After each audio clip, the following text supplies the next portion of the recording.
Good morning all of you. आज का अपना टॉपिक है स्ट्रक्चर ऑफ ओव्यूल। ओव्यूल की संरचना किस प्रकार से होती है। तो सबसे पहले देखते हैं कि ओव्यूल लगे कहाँ होते हैं। तो ओव्यूल जो है फ्लोवर के अंदर कार्पल होते हैं, जो कि फीमेल रिप्रोडक्शन ऑर्गन है। कार्पल कार्पल में तीन पार्ट्स होंगे, स्टिग्मा, स्टाइल, ओवेरी। और ओवेरी के अंदर पाए जाते हैं ओव्यूल्स। तो स्टिग्मा सबसे ऊपर वाला पार्ट है, ये कार्पल है। तीनों तीनों से मिलकर बना होता है कार्पल, अंडक।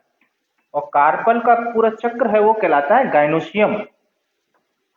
तो यहाँ सिंगल कार्पल की बात करें तो कार्पल जो अंडक है वो तीन से बना होगा। वर्तिकाग्र, वर्तिका, अंडाशय। वर्तिकाग्र यहाँ आकर पोलन जो परागकण है वो यहाँ आकर गिरते हैं इस जगह पर, स्टिग्मा पर आकर। और यहाँ से निकलती है पोलन ट्यूब। ये पोलन ट्यूब निकलती है यहाँ से, जब फर्टिलाइजेशन होना होता है उस समय पे यहाँ से पोलन ट्यूब स्टाइल से होती हुई पहुंचती है ये ओव्यूल के पास। तो तीन पार्ट है, स्टिग्मा, स्टाइल, ओवेरी। ओवेरी के द्वारा जब फर्टिलाइजेशन होता है उसके बाद ओवेरी के फल का निर्माण करती है। फ्रूट का जो फॉर्मेशन होता है वो किसके द्वारा है? ओवेरी के द्वारा। और ओवेरी वाल के द्वारा फ्रूट वाल का निर्माण होता है, फल वित्ती का निर्माण होता है। ये जो ओवेरी के अंदर प्लेसेंटा, यहाँ प्लेसेंटा होते हैं जिसपे ओव्यूल लगे होते हैं। तो ये प्लेसेंटा के ओव्यूल पाए जाते हैं। ओव्यूल बाद में जब फर्टिलाइजेशन हो चुका होता है तो अपन देखते हैं कि फल के अंदर जो बीज है वो ओव्यूल से ही बनते हैं। तो मेनली ओव्यूल क्या है, बाद में आफ्टर फर्टिलाइजेशन किसमें कन्वर्ट हो जाता है? सीड के अंदर, बीज के अंदर कन्वर्ट हो जाता है। और ओवेरी कन्वर्ट हो जाएगी फ्रूट के अंदर। तो फल के अंदर जो बीज है वो फर्टिलाइजेशन के बाद कन्वर्ट हो जाएगा। तो यहाँ हम पढ़ते हैं ओव्यूल की स्ट्रक्चर के बारे में। ओव्यूल की स्ट्रक्चर किस प्रकार से, यहाँ मोस्ट ऑफ 80% पादपों में एनाट्रोपस प्रकार का ओव्यूल पाया जाता है, प्रतीप उल्टा, जो कि 180 डिग्री पे घूमा हुआ होगा, 180 डिग्री एंगल हुआ। तो एनाट्रोपस ओव्यूल जो है सबसे अच्छा ओव्यूल है। 80% पाद मैक्सिमम पादपों में इसी प्रकार का पाया जाता है। तो ये संरचना पढ़ेंगे कि ओव्यूल की संरचना किस प्रकार की होती है, उससे किस प्रकार से सीड का निर्माण होता है और सीड में क्या क्या संरचनाएं पाई जाती है। तो ये जो है, ये ओव्यूल पूरा का पूरा एक ग्रंथ पे लगा होता है, प्लेसेंटा। ये प्लेसेंटा नीचे यहाँ प्लेसेंटा पे लगा हुआ पाया जाता है। तो ओव्यूल पूरा का पूरा किस पे लगा, एक ग्रंथ पे लगा हुआ पाया जाएगा प्लेसेंटा को। उसको कहा जाता है फ्यूनिकुलस या फ्यूनिकल, बीजांड ग्रंथ। ये बीजांड ग्रंथ है जिसके ऊपर ओव्यूल लगा हुआ पाया जाता है, प्लेसेंटा पे होगा।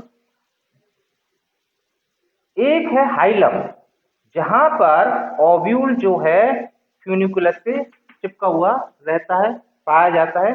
जहां पर ओव्यूल मिलता है उसको कहा जाता है हाइलम, नाभिका। नाभिका कहा जाएगा। अब ओव्यूल की स्ट्रक्चर देखें तो अग्रभाग में इसमें ये पूरा का पूरा जो ओव्यूल है इसमें दो इंटेगमेंट होते हैं, आउटर इंटेगमेंट और इनर इंटेगमेंट, अध्यावरण। दो प्रकार के इंटेगमेंट हैं, ये आउटर है और ये इनर है। और ये दोनों पूरे के पूरे ओव्यूल को कवर किए हुए रहते हैं, पूरा पूरा ढके हुए रहते हैं। सिर्फ अग्र जो भाग है वो खुला हुआ रहता है, उसको ढके हुए नहीं रहते हैं। उसको कहा जाता है माइक्रोपाइल, बीजांड द्वार। इसको कहा जाता है बीजांड द्वार। यहीं से पोलन ट्यूब प्रवेश करती है। वो पोलन ट्यूब जो स्टिग्मा स्टाइल से होती हुई कहाँ जाएगी? माइक्रोपाइल्स में। तो ये है जो अग्रभाग है वो ढका हुआ नहीं होगा इंटेगमेंट का। तो दो इंटेगमेंट हो गए, आउटर इंटेगमेंट, इनर इंटेगमेंट, जो पूरे ओवल को ढके हुए रहते हैं। अग्रभाग में ये कवर्ड नहीं किए होते हैं, इसको कहा जाता है माइक्रोपाइल। और जो पक्ष भाग है माइक्रोपाइल के जस्ट अपोजिट वाला भाग है, इसको कहा जाएगा चैलेजा, निभाग। पूरा का पूरा ओव्यूल के अंदर पेरेंकाइमेटस कोशिकाओं से बना हुआ न्यूक्लियस पाया जाता है। ये पूरा पूरा न्यूक्लियस देखेंगे आप, ये न्यूक्लियस है, बुढ़ापी कोशिकाओं का बना हुआ ये न्यूक्लियस है, ये न्यूक्लियस है। बीजांड काय पूरी बॉडी है उसका, जो कि संरचना दो इंटेगमेंट के अंदर ये ढका हुआ पार्ट है पूरा का पूरा पेरेंकाइमेटस कोशिकाओं को, इसको कहा जाएगा बीजांड काय, बीजांड की बॉडी, बीजांड काय, न्यूक्लियस। इस बीजांड काय के अंदर पाया जाता है एम्ब्रियो सेक, जो कि फीमेल गैमेटोफाइट। फीमेल गैमेटोफाइट मादा युग्मकोद्भिद गैमेटोफाइट इसलिए क्योंकि इसके अंदर जो कोशिकाएं होंगी वो एन है, इसलिए ये इसको कहा जाएगा गैमेटोफाइट। इसको कहा जाता है भ्रूण कोश। पूरे को संरचना को इसके अंदर देखिए भ्रूण कोश है, पूरा का पूरा ये भ्रूण कोश। इस भ्रूण कोश के अंदर 7 कोशिकाएं होंगी और 8 न्यूक्लियस होते हैं। देखते हैं तो अग्रभाग की ओर जहां पर माइक्रोपाइल है वहां एक कोशिका बड़ी होती है, इसको कहा जाएगा एग सेल, और दो इसके पास में होती है, इनको कहा जाता है सिनर्जिड सेल्स, सहायक कोशिकाएं। तो बड़ी कोशिका एग सेल्स होती है जो कि फर्टिलाइजेशन यहाँ से दो जो मेल गैमेट आएंगे, दो मेल गैमेट, उसका एक का फ्यूजन एग सेल से होगा, नर युग्मक का जो संयोजन है वो अंड कोशिका से होगा और ये भ्रूण का निर्माण करता है। तो एग सेल्स और दो सिनर्जिड सेल्स, इन तीनों को मिला के कहा जाता है एग एपरेटस, अंड समुच्च। जस्ट इसके बीच में यहाँ पर दो एन न्यूक्लियस होंगे, दोनों एन और एन होते हैं, 2n, एन और एन कोशिकाएं, इनको कहा जाएगा पोलर न्यूक्लियाई और सेकेंडरी न्यूक्लियस। यहाँ पर क्या होगा, ये दूसरा जो एन प्रकार का जो केंद्रक है, मेल गैमेट है, वो यहाँ आके इस पे फर्टिलाइजेशन करेगा। तीनों एन प्लस एन और ये दोनों पोलर न्यूक्लियाई और एक an male gamete, male gamete हो गया, तीनों से मिलकर बनेगा 3n, ट्रिप्लॉइड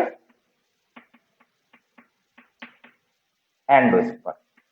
ये किसका निर्माण करता है आफ्टर फर्टिलाइजेशन? एंडोस्पर्म, भ्रूण कोश, जो कि भ्रूण जो बन रहा है यहाँ पर एग के द्वारा, एग के फर्टिलाइजेशन के द्वारा जो भ्रूण बन रहा है, एम्ब्रियो बन रहा है, उसको पोषण कौन प्रदान करेगा? एंडोस्पर्म। पश्च भाग की ओर देखें तो यहाँ पर 3 कोशिकाएं और पाई जाती है। निभाग की तरफ देखें, इनको कहा जाता है एंटीपोडल सेल्स या प्रतिमुखी कोशिकाएं।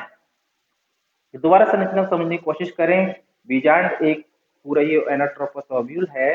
ओव्यूल कहाँ लगे होते हैं? ओवरी के अंदर ओव्यूल लगे हुए पाए जाते हैं प्लेसेंटा पर। ओव्यूल की संरचना में जो ग्रंथ के द्वारा जो लगा हुआ रहता है उसको कहा जाता है फ्यूनिकुलर, फ्यूनिकल। बीजांड प्लेसेंटा पे जो चिपका हुआ रहता है ओव्यूल से लगा हुआ पाया जाता है, पूरा ओव्यूल है। और जहां पर ओव्यूल ओव्यूल जो है वो लगा हुआ है ग्रंथ के लास्ट भाग में, अंतिम भाग पर चिपका हुआ पाया जाता है, कहा जाता है हाइलम। और ओव्यूल में 2 इंटीग्यूमेंट हो गए, आउटर इंटीग्यूमेंट आफ्टर फर्टिलाइजेशन। ये जो आउटर इंटीग्यूमेंट है ये टेस्टा में बदल जाएगा और अंदर वाला टैगमेन में बदल जाएगा। फर्टिलाइजेशन के बाद टेस्टा और टैगमेन बनाते हैं। 2 तो आवरण होते हैं पूरे न्यूक्लियस में, आउटर बीज में जो कठोर आवरण बनता है, बीज कठोर होता है, उसी कारण होता है कि उसके अंदर आवरण पाए जाते हैं, अध्यावरण पाए जाते हैं, जो कि बीज आवरण का निर्माण करते हैं। इसके इन दोनों मिलकर किसका निर्माण करेंगे? सीड कोट का, बीज चोल या सीड आवरण का, बीज आवरण का निर्माण करेंगे। आउटर इंटेगमेंट हो गया, इनर इंटेगमेंट हो गया। इसके अंदर जो पूरा पूरा है वो पैरेन्काइमेटस कोशिकाओं का, मृदीय कोशिकाओं का समूह पाया जाता है, इसको कहा जाता है न्यूक्लियस, बीजांड काय। और इसके अंदर पाया जाता है फीमेल गैमेटोफाइट, जो कि मेन पार्ट है एम्ब्रियो का, इसका ओव्यूल का, इसके द्वारा एम्ब्रियो का निर्माण होता है। एम्ब्रियो सेक के अंदर देखें तो माइक्रोपाइल की ओर 3 कोशिकाएं पाई, एक बड़ी कोशिका होगी और 2 छोटी कोशिकाएं। जो बड़ी कोशिका उसको एक सेल कहा जाएगा, छोटी कोशिकाओं सिनर्जिड सेल।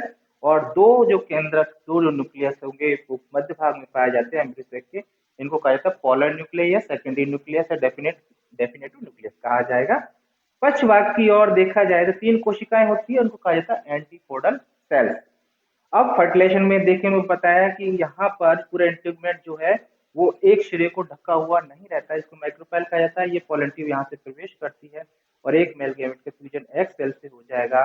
ये एग सेल का फ्यूजन होने के बाद egg cell plus male gamete,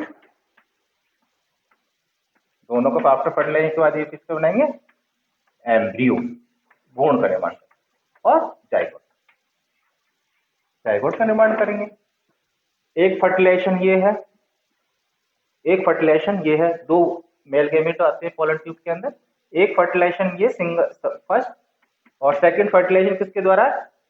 polar nuclei के 2 एन न्यूक्लियस हो गए, एक मेल गैमेट हो गया, एक मेल गैमेट ये 2 एन कोशिकाएं ये, तो 2 एन प्लस एन, तो इसको कहा जाएगा 3 एन, ट्रिपलेट हो जाएगी, त्रिगुणित है।